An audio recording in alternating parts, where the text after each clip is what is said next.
Bom dia, povo de Deus. Paz seja convosco. Que alegria poder estar aqui com vocês. Já estive aqui ministrando algumas vezes. Quem está aqui nesta manhã que ainda não me conhece, levanta a mão aí, ó. Ô glória, bastante gente não me conhece, né? Eu sou o irmão mais bonito do pastor Eduardo. Estou falando porque nós somos em 4, né? Eu, é o Roberto, é o Eduardo, eu, daí a Carla. Mas fazem 14 anos que o Senhor me levou daqui de Araucária, estava junto com o pai ali, né, na igreja. Fomos para São Paulo. Primeiro fomos para pastorear Sorocaba. 14 anos saímos daqui. Ficamos 6 anos e meio em Sorocaba. Daí voltei para Criciúma. Restaurei, comecei a igreja, né, que já tinha estado fechada lá a igreja. Abrimos, crescemos. 6 anos e meio fui para Criciúma restaurar uma igreja em Criciúma. 2 anos de restauração da igreja. Pegamos a igreja lá em Criciúma com umas 12 pessoas a 13 pessoas. Deixamos com 120. Né? Retornei para Votorantim pegar uma igreja para restaurar de novo. Esse trabalho de restauração. Falei, Senhor, agora tá bom, não tá? Já foi 3, né? Tá bom demais. E graças a Deus estamos lá há 5 anos em Votorantim. Já estamos com mais 130 almas lá, louvando e adorando o nome do Senhor Jesus. Crescendo. Da igreja de Votorantim nós já demos fruto, abrimos outra igreja, né? Pastores que nós abrimos outros ministérios, da quadrangular mesmo. E eu louvo a Deus, porque esse é o chamado. Ide, fazei, e é o que nós temos que fazer. Amém? Mas não vim aqui falar de mim mesmo, mas vim falar do nosso Criador, nosso soberano, aquele que deu a vida por mim e por você. E eu quero convidar você a pegar a palavra de Deus, abrir lá em 2 Reis, capítulo 4. É um texto bem conhecido. E como quero agradecer o pastor Arlindo, né, por todo o carinho. Quando o senhor entrou em contato comigo e nós já estivemos entrando em oração também aí, eu creio que Deus cuida dos seus. Isso é indiscutível. E enquanto respirarmos, independente de onde Ele nos leve, falei isso para o pai no leito de hospital, falei, pai, enquanto nós respirarmos, o Senhor ainda tem um propósito conosco. Que a hora que Ele disser assim, acabou o propósito, Ele nos recolhe. Então enquanto você respirar, independente de onde você esteja, e o que você seja, louve e proclame o nome do Senhor. Amém? E 2 Reis vai falar, eu quero trazer aqui para nós como exemplo de família, porque muitas vezes estamos na igreja, frequentamos a igreja, buscamos a palavra, mas deixamos um conceito tão importante que Deus criou a família perecer, a família de lado. E aí dizemos, Senhor, mas eu sou teu filho, sou teu servo, sou crente, eu vou na igreja, eu sou dizimista, sou ofertante, faço isso, faço aquilo. E olha um exemplo aqui que Deus trouxe para mim, muito forte, de o que é que eu estou fazendo com a minha família. Mas o tema mesmo da palavra que o Senhor tem para nós, eu gosto sempre de pôr o tema na mensagem, é o que tens em tua casa. E quando eu estou falando não é dinheiro, não é bens, porque o maior patrimônio nosso não é a casa que temos, não é os móveis que você tem lá dentro da sua casa, não é as panelas, não é o que você tem lá. O maior patrimônio que nós temos se chama família. Amém? Diz assim, 2 Reis capítulo 4, versículo 1 e 2. Ora, clamou ali uma certa mulher das esposas dos filhos dos profetas a Eliseu, dizendo, o teu servo, o meu marido, está morto. E tu sabes que o teu servo verdadeiramente temia o Senhor. E o credor veio para levar consigo os meus 2 filhos para serem servos. E Eliseu disse a ela, o que farei por ti? Conta-me o que tens tu na tua casa? E ela disse, a tua criada não tem nada na casa, além de uma botija de azeite. O que tens tu na tua casa? A tua criada não tem nada, a não ser uma botija de azeite. Quando nós vemos na palavra de Deus azeite, quando a palavra de Deus fala sobre o azeite, está falando sobre a unção. O que tem você na sua casa? que você tem lá dentro da tua casa? Qual é o nível de unção na sua família que você tem lá? Marque a palavra de Deus, coloque sobre a cadeira. Feche os teus olhos por um instante. Querido Espírito Santo, acabamos de ler, Pai, a tua palavra. Este é o teu momento, vem, fala aos nossos corações. Como diz, Pai, lá no Evangelho de João, é necessário que o Senhor cresça e eu diminua. Não estou aqui para falar de mim mesmo, não estou falando aqui para todas as benéficas que o Senhor tem realizado sobre a minha vida, Pai, que são maravilhosas e serviria como testemunho, mas estou aqui para falar de quem o Senhor é, a sua essência, o Deus poderoso, o Deus maravilhoso, que cuida, que guarda, que protege, que nos dá sabedoria, Pai. Senhor, abre a nossa mente, liga a nossa mente ao teu trono de glória, que nada venha nos roubar a palavra. Assim nós oramos agradecido a ti nesta manhã, em nome de Jesus, amém e amém. Jesus, se assente, toma o teu lugar, adorando, glorificando o nome do Senhor Jesus. Está friozinho, né? E confesso para vocês que o meu corpo já não está mais se acostumando com esse frio aqui, né?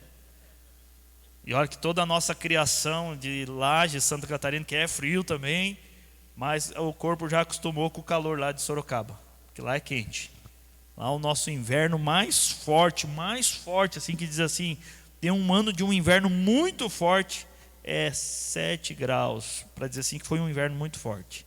Daí você olha na rua, todo mundo daqueles casacão, touca, cachecol, né, 7 graus, o pessoal está dizendo assim, não dá nem para ir trabalhar hoje, porque está frio demais, né? Daí você dá risada, se você chegar aí para Curitiba, se chegar aí para a nossa região lá, morrem, não aguentam, né? Não sabem o que é o frio. E ainda brinquei esses tempos atrás, estava pregando na igreja, pastor Arlindo, e falei a respeito do frio, né? Quando a palavra de Deus diz assim lá em Oséias, o meu povo perece porque lhe falta o...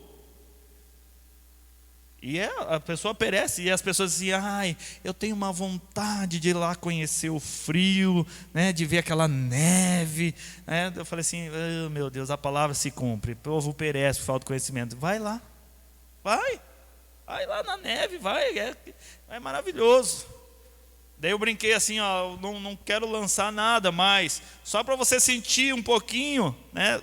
Quando o teu chuveiro queimar lá, você estiver tomando banho, lembre que você queria muito lá ver o frio, né?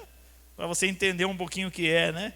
Dito e feito, naquele dia, né, à noite, daí da casa do meu filho, queimou o chuveiro, daí a minha nora falou assim, ai pastor, o chuveiro queimou, não consegui tomar banho, o senhor ficou falando lá, agora fiquei pensando, eu não quero saber do frio.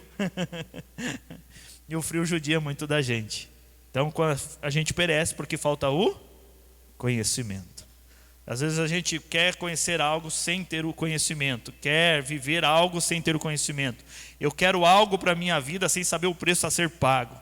Eu quero algo para a minha vida sem saber, porque o outro está se dando bem, porque aquilo está bem, aquele está bem, mas só Deus sabe o preço que ele pagou, o que ele está pagando para chegar lá.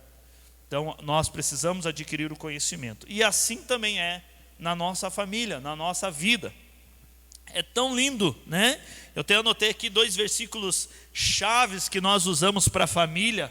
O primeiro está lá em Josué, quando Josué precisa exortar o povo, dizendo, o povo está lá adorando outros deuses, e Josué diz, ei, que palhaçada é essa? O que vocês estão pensando?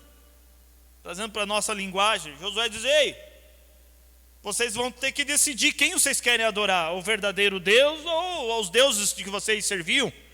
Mas uma coisa eu quero que vocês entendam, que a decisão que eu tomei, que eu e a minha casa vamos servir ao Senhor. E quando nós ouvimos este versículo, nosso coração se alegra, né? Dizemos assim, não, eu e a minha casa vamos servir ao Senhor. Ou se não, usamos outro versículo chave lá, que fala em Atos capítulo 16, versículo 31. Quando Paulo e Silas estão na prisão lá e Deus, né, manda movimentar, treme e abre-se a prisão, mas eles não saem da prisão, o carcereiro vem, tudo escuro agora, desesperado, porque se eles permitissem que eles escapassem, ele iria morrer. E ele tira da sua espada e vai para se matar, e então Paulo e Silas dizem, ei, para aí, segura aí, não se mate não. Nós não fugimos, estamos todo mundo aqui, ninguém saiu. Aquele homem fica tão maravilhado em ver toda aquela situação, a forma como Deus age, que ele se prostra de joelho e ele diz, como eu faço para ter esse Jesus, para viver com esse Jesus. E então Paulo diz: crê no Senhor Jesus Cristo e será salvo quem? E a tua casa. E é maravilhoso. Ouvimos estes versículos, isso alegra o nosso coração. Só que tudo, quando nós ouvimos este versículo, muitas vezes nós só pegamos: crê no Senhor Jesus Cristo, será salvo tu e a tua casa. Eu e a minha casa serviremos ao Senhor. Mas eu já dei, né?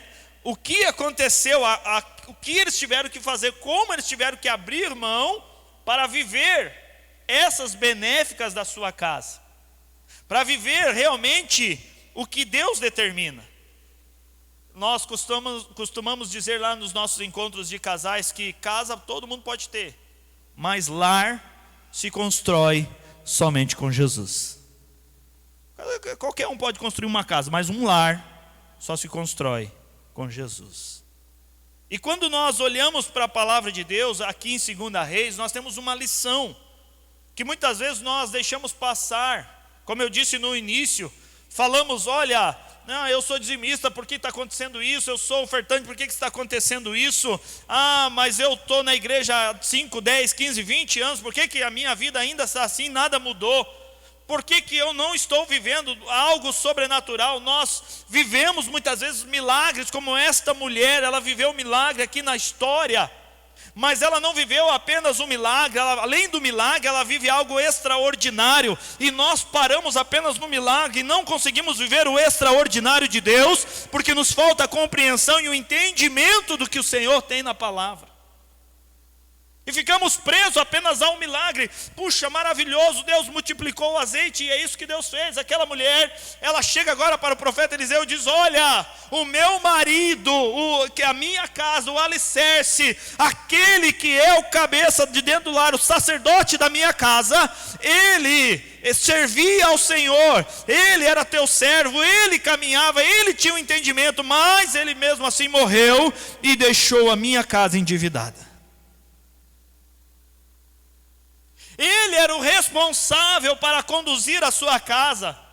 Eu falo muito para os homens, digo assim: você é o sacerdote do seu lar. Deus não vai perguntar quando você se apresentar diante dele: ó, marido, qual foi a marca do tênis, a marca do celular, qual foi o que você deu a melhor comida. Ele não vai perguntar isso para você. Ele vai dizer: o que você fez com a família que eu coloquei nas suas mãos. De que maneira você, como sacerdote, conduziu? Porque a função do sacerdote é levar o povo à presença de Deus. A função do sacerdote dentro da casa, o marido, é levar a família na presença de Deus. Mas não é apenas o marido, porque a palavra de Deus diz que o Senhor colocou ao nosso lado uma auxiliadora. Tirou a terceira costela, não tirou do pé para que o homem não pisasse nela, não tirou da cabeça para que ela não dominasse o homem, mas tirou da terceira costela do lado esquerdo ao lado do coração, para ser abraçada, cuidada, para que ambos sejam uma só carne. E o Senhor nos dá várias instruções a respeito da família: responsabilidade do homem, responsabilidade da mulher. Filhos, quer viver bastante? Honra teu pai e tua mãe. E assim a palavra de Deus nos dá. Talvez você diga assim: pastor, já ouvi tanto sobre isso. Mas aqui me chama a atenção porque esta mulher, ela fala para o profeta Eliseu, diz: olha, o meu marido era teu servo. Ou seja, ele era um homem que estava estudando, ele conhecia das leis, ele conhecia quem era Deus, sabia quem era Deus, mas ele organizou tudo o que era de Deus, mas não organizou a nossa casa. E agora estão vindo os credores, porque deixou toda uma dívida, ficamos endividados de tamanha forma que os credores, pela lei, eles têm o direito de levar os meus filhos como escravo.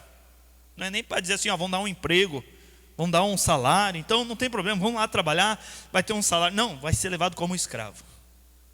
E o único direito de um escravo é não ter direito. Ele vai viver do que aquilo que as pessoas fizerem, falarem, mandarem, e ele tem que obedecer, e não tem o que vou fazer ao contrário.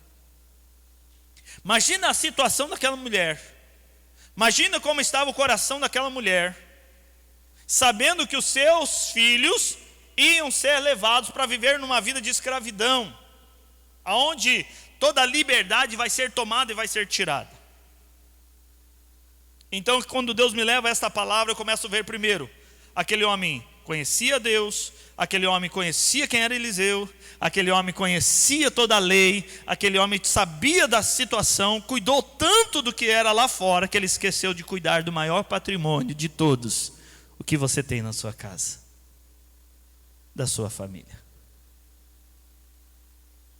E nós muitas vezes estamos tão preocupados lá fora, que nós não nos preocupamos em cuidar da nossa família. Nos endividamos, gastamos mais do que ganhamos, comprometemos, não temos um plano, emergencial, podemos dizer assim, um fundo de reserva. Posso perguntar com todo amor e carinho, quem tem aí um fundo de reserva? Você não precisa dizer o valor, tá bom? Mas quem tem aí, se hoje chegasse assim, o patrão chegasse, quem trabalha aí? Quem trabalha aí? Se o patrão hoje chegasse para você e dissesse assim, quero agradecer pelo teu trabalho prestado, quero agradecer pela sua dedicação, mas a empresa por um momento está num momento difícil, eu preciso te desligar da empresa. Quantos iam entrar em pânico aí? Quem ia entrar em pânico aí? Ixi.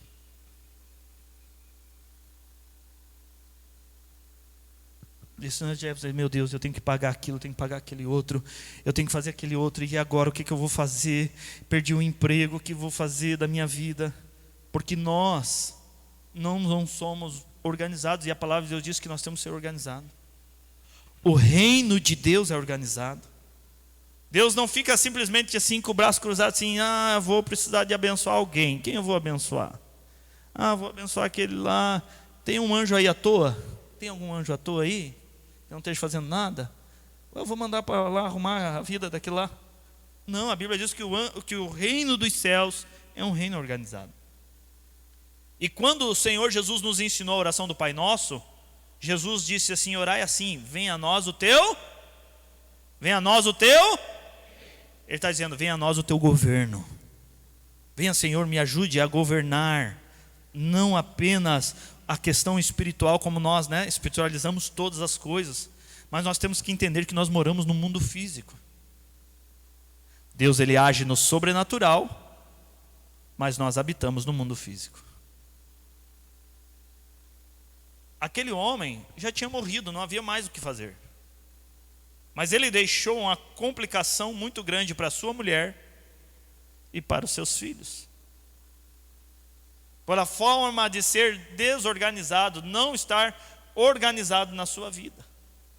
Então que nessa manhã o Espírito Santo de Deus possa trazer a clareza aos nossos entendimentos, para que nós possamos nos organizar. Que eu possa ser organizado na minha casa, organizar as minhas finanças, entender que casa qualquer um pode ter, mas construir verdadeiramente um lar. Não estou dizendo que você vai deixar de comprar, vai deixar de conquistar, não. Mas eu tenho que saber, que eu tenho que estar preparado. Jesus disse, vocês não vão viver no mar de rosa. Jesus disse, vocês não vão viver em berço esplêndido. Pelo contrário, Jesus diz assim, no mundo tereis. Então nós estamos sujeitos a perder o emprego. Nós estamos sujeitos a passar dias maus. Estamos sujeitos a ir para o hospital, cair, quebrar a costela. Estamos sujeitos às coisas deste mundo. Mas a parte de Deus é permitir que continuasse vivo. Mas o que nós estamos fazendo? De que maneira nós estamos organizando a nossa vida?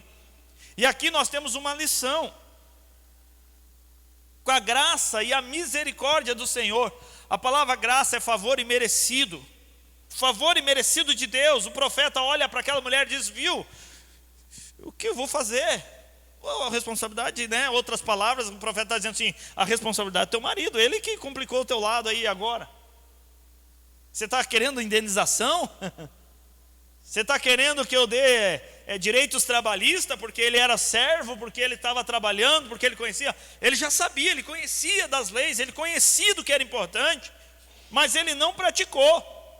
E muitas vezes nós estamos assim, conhecemos a palavra, lemos a palavra, eu e a minha casa serviremos ao Senhor, crê no Senhor Jesus Cristo, e será salvo, mas nós estamos apenas de conhecimento, não estamos praticando e vivendo. E é tão interessante, eu falo muito isso lá na igreja, quando aqui a palavra do Senhor Jesus, crê no Senhor Jesus Cristo, será salvo tu e a tua casa. A condição é crer. Qual é a condição? Crer. Só que a Bíblia não diz quando será salvo. A Bíblia não diz o dia, a hora, o momento. Ela não diz como é que Deus vai agir, nós que queremos determinar para Deus. Deus, se o Senhor der um sustinho, meus filhos vão se converter. Senhor, se o Senhor só fazer assim, daquele jeito, nós queremos dar a condição de como é que Deus tem que fazer e agir. A Bíblia diz que a condição é crer. Nós queremos dar ordem para Deus como é que Ele tem que trabalhar por nós. E eu tenho um grande exemplo que Deus, Ele muitas vezes não revela, a maioria das vezes Deus não revela o seu plano para nós, porque nós somos ansiosos e estragamos o plano de Deus sobre as nossas vidas. E nós queremos, Senhor, se o Senhor me mostrasse. Mas quando Deus resolve mostrar para Abraão e Sara um pouco do projeto dele, dizendo: Abraão, vou te transformar pai de multidão, conte as estrelas do céu, conte a areia. Deus tenta mostrar um pouquinho assim, e é de ti, Abraão. Sara dá uma olhada para a vida dela, dá uma olhada para a idade dela, diz assim: eu acho que eu vou ajudar esse Deus aí, que ele não está muito poderoso, muito forte. Agar, vem cá, minha serva. Vai lá e dorme com meu marido, tem um filho com ele. Eu vou ajudar Deus, ele não tem tanto poder. E muitas vezes nós queremos ajudar Deus, enquanto a Bíblia diz que Ele é Senhor soberano, Criador de todas as coisas, que o governo está na palma da sua mão. Ele é o Deus que determina, então eu tenho que crer. Crê no Senhor e será salvo tu e a tua casa. Creia que Ele é Senhor, que Ele é quem governa. Creia, faça os seus planos pautado no centro da vontade dEle. Creia, Ele é o Deus que cuida dos seus. E aquela mulher, ela vai então ao profeta, e o profeta diz: o que você tem na tua casa? Ela diz: eu não tenho. A princípio ela diz: eu não tenho nada. Depois ela para e diz assim: a não ser um pouquinho de azeite. Eu tenho óleo, não tenho muito, mas eu tenho um pouco. E a ordem então do profeta é: vai, junte vasilhas, o quanto você puder, vai na vizinhança, corre, junta tudo, coloca dentro da sua casa, fecha a porta, fecha a janela, que ninguém fique olhando, e derrama o azeite sobre essas vasilhas. E me chama a atenção, porque esta mulher, ela vai com seus filhos, corre, percorre, vai, coloca na sua casa exatamente como Deus determina, ela faz, começa a derramar azeite. E ali Deus começa a agir com um milagre na vida daquela mulher. Até então, quando cessa as vasilhas e o filho diz: mãe, acabou, não temos mais nada, e então cessa o azeite. Aquela mulher, por gratidão, ela podia chegar e ir lá dizer para o vizinho: olha, vim te trazer um pouquinho de azeite porque você me emprestou a vasilha, eu quero ser grata a ti, quero devolver um pouquinho para você. Não. Aquela mulher, ela podia ter tantas possibilidades de realizações, porque ela já viveu o milagre. Qual foi o milagre que ela viveu?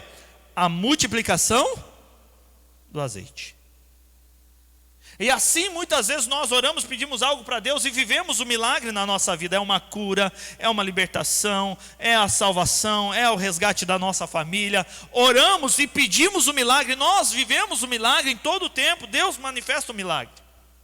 Mas aquela mulher nos dá uma lição, que ela não ficou apenas no milagre, mas ela queria viver o extraordinário de Deus. Quantos querem viver o extraordinário de Deus na sua vida aí?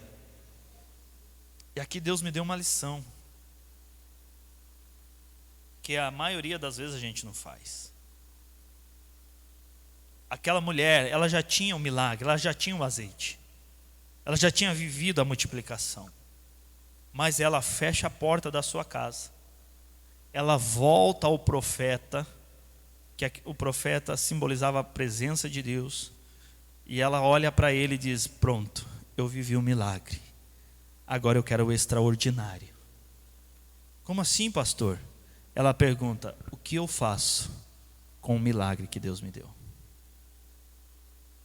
Quantas vezes nós perguntamos para Deus: Senhor, o Senhor me acrescentou saúde, o que eu faço agora com essa saúde que o Senhor me deu? Senhor, o Senhor me acrescentou uma família, o que eu faço com essa família que o Senhor me deu? Senhor, o Senhor me abriu uma porta, o que eu faço agora com esta porta? Nós não. Não, já recebi o milagre, agora eu vou viver por mim mesmo, vou viver porque eu quero, pelos meus planos, pelos meus projetos. O que eu queria era o milagre, já recebi, mas eu não me contento com o milagre, eu quero o extraordinário. Então o profeta fala o que para ela? Vai, vende todo o azeite. Ele não disse divida, dê para alguém, ele fala vende todo o azeite. Pague os credores e viva você e os seus filhos do resto. Se nós trazermos para a nossa realidade, aquela mulher se tornou a maior empreendedora de azeite da região de todos os tempos. Ela podia simplesmente ter só vivido o milagre, a multiplicação do azeite. Chegado os credores, diz assim, ó, leva o azeite, está pago a dívida e está tudo certo. Mas ela quis viver o extraordinário. Então o que ela trouxe? A provisão novamente para dentro da sua casa. O cuidado da sua família. Ela trouxe agora o extraordinário para dentro da sua casa. Porque com o que sobrou do azeite, a palavra de Deus diz que ela e os seus filhos viveram. Não foi um dia, não foi um mês. Mas ela se tornou a maior empreendedora. Porque durou o restante da quanto ela respirou. E ela pôde viver. O que é que nós temos apresentado? O que é que nós temos para apresentar? O que é que eu tenho a apresentar diante de Deus? E se eu fosse falar aqui de vários exemplos de família e de situações que muitas vezes nós não perguntamos, quando nós olhamos para o rei Ezequias. O rei Ezequias está lá deitado, vem a sentença, o profeta, chega lá e diz assim, ó, se prepare, se organiza que chegou o fim, você vai morrer. E quando o profeta sai, ele vira para a parede, chora, fala com Deus, Senhor, eu tenho andado em princípios, eu tenho andado em retidão, eu tenho sido leal em tudo. E quando o profeta está lá no meio do palácio, do pátio, indo embora, o Senhor fala para ele, volta lá e diz para Ezequias que eu vou acrescentar 15 anos mais para a vida dele. Se você conhece a história, se você ler, você vai ver que Ezequias, nesses 15 anos de acréscimo, ele não perguntou a Deus, o que eu vou fazer agora com esses 15 anos que o Senhor acrescentou na minha vida? A Bíblia diz que até aquele momento ele tinha sido um ótimo rei. Mas os 15 anos levou ele a se perder. Os 15 anos levou ele à ruína, à destruição. Senhor, eu quero que o Senhor me cure. E o Senhor cura. E eu não pergunto, Senhor, agora o que eu faço com essa saúde que o Senhor me deu?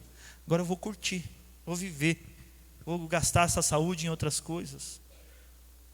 O que é que nós temos feito? O que é que nós temos apresentado diante do Senhor? O que é que nós temos levado ao Senhor? Estamos contentes apenas com o milagre ou queremos viver o extraordinário de Deus? Quando nós olhamos sobre conceito de família, Samuel, Deus usa Samuel para advertir Eli. Samuel, ele é o último juiz, ele é sacerdote que o Senhor usa e ele é profeta. Ele é o último juiz da teocracia que Deus governava, para começar a monarquia, para ungir o único profeta que ungiu 2 reis. E ele adverte ali Eli, dizendo, olha, teus filhos estão errados, teus filhos estão indo para o caminho errado, toma cuidado, Deus está falando isso, Deus está falando isso. Adverte Eli, isso já era o suficiente para ele cuidar da sua vida. Mas se você não leu, vai ler o que aconteceu com os filhos de Samuel. Foi para o mesmo caminho que Eli. Samuel andou em retidão, mas a sua casa se perdeu. Por que Deus está falando conosco nesta manhã? O que Deus está trazendo para nós nesta manhã? O que Deus está trazendo a clareza do nosso entendimento? Se eu estou contente apenas porque Deus me trouxe, porque eu estou aqui, ou se eu quero viver o extraordinário dele na minha vida, se eu quero viver o extraordinário de Deus na minha casa, quero viver o extraordinário de Deus na minha família. Como eu disse no princípio, casa todo mundo pode ter, mas realmente construir um lar pautado nos princípios da palavra, nos princípios daquilo que Deus determinou. O que eu, tirando o pastor de lá, Tarciso, tenho sido dentro da minha casa. Eu tenho 2 filhos que agora são casados. Mas que alegria teria no meu coração estar ministrando, pregando a palavra de Deus, e os meus filhos no mundo vivendo de uma forma errada. Mas eu estou aqui, agora pela manhã estão lá na igreja fazendo culto. Porque é isso que a palavra de Deus ensina. Seja o sacerdote, marido. Esposa, seja auxiliadora. Filhos, Honre seu pai e a sua mãe. Viva o extraordinário. Não se contente apenas com um milagre, porque o milagre ele vem, nós vamos desfrutar por um período, mas o extraordinário ele fica e engrandece ainda mais o nome do nosso Senhor. O que nós estamos fazendo? Que família eu tenho apresentado? E eu quero trazer um pouquinho agora sobre essa questão do azeite. O azeite nada mais é do que a unção. Que unção eu estou levando para dentro do meu lar? Que unção eu estou levando para a minha família? Que unção eu estou levando para os meus filhos?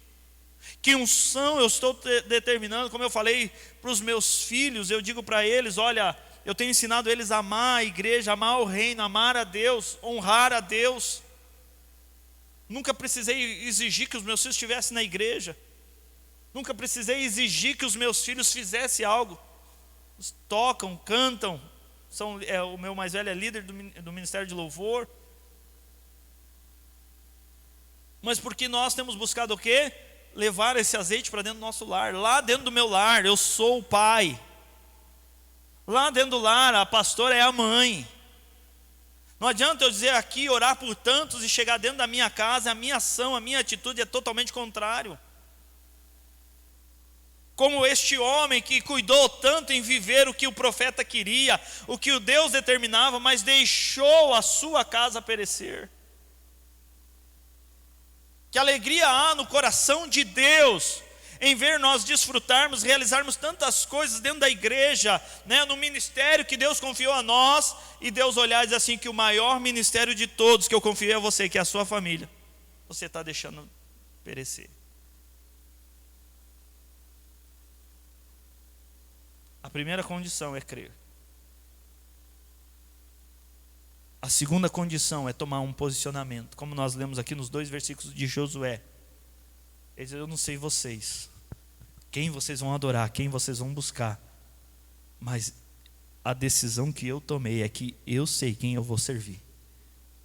Eu sei quem eu vou adorar, eu sei quem será Deus na minha casa, eu sei quem será Deus na minha família, eu sei quem será o Deus que nós vamos caminhar. O que nós temos feito com o milagre que Deus tem dado? O que você tem feito com o milagre da família que Deus te deu? A palavra de Deus diz que os filhos são herança do Senhor para nós, pais. O que vocês têm feito com a herança bendita que Deus colocou nas suas mãos? Você tem ensinado eles a dar valor ao ter, ou vocês têm ensinado eles a dar valor ao ser? O que é melhor? Essa é outra mensagem que Deus também me deu, que eu falo a respeito de, nós muitas vezes queremos ter a bênção de Deus. O mais importante de ter a bênção de Deus é ser a bênção de Deus. Porque ter a bênção eu posso ter por um período, eu posso ter por uma longa data, mas ser é todo o tempo. Onde eu for, onde eu andar, onde eu estiver, eu sou a bênção que Deus determinou para aquele lugar. O que nós temos feito? De que maneira nós temos andado? De que maneira nós temos vivido? De que maneira nós temos caminhado?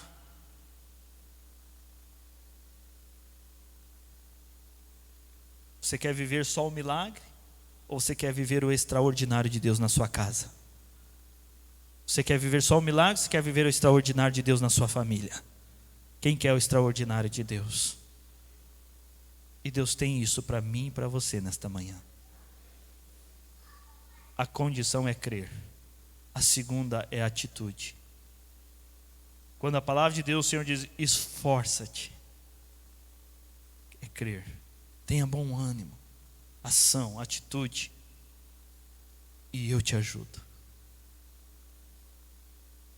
Se eu quero viver o extraordinário de Deus, o Senhor pergunta, tem azeite aí? Nem que for um pouquinho no fundo da botija. Tem unção aí? Tem unção aí para você levar para sua casa? Porque basta um pouquinho e Ele vai multiplicar lá na sua casa, nos seus filhos, nos seus familiares. Porque se não tem, eu quero dizer para você, Ele tem para derramar nesta manhã. Quantos querem levar unção para sua lar, para sua casa? Então se coloque de pé no seu lugar.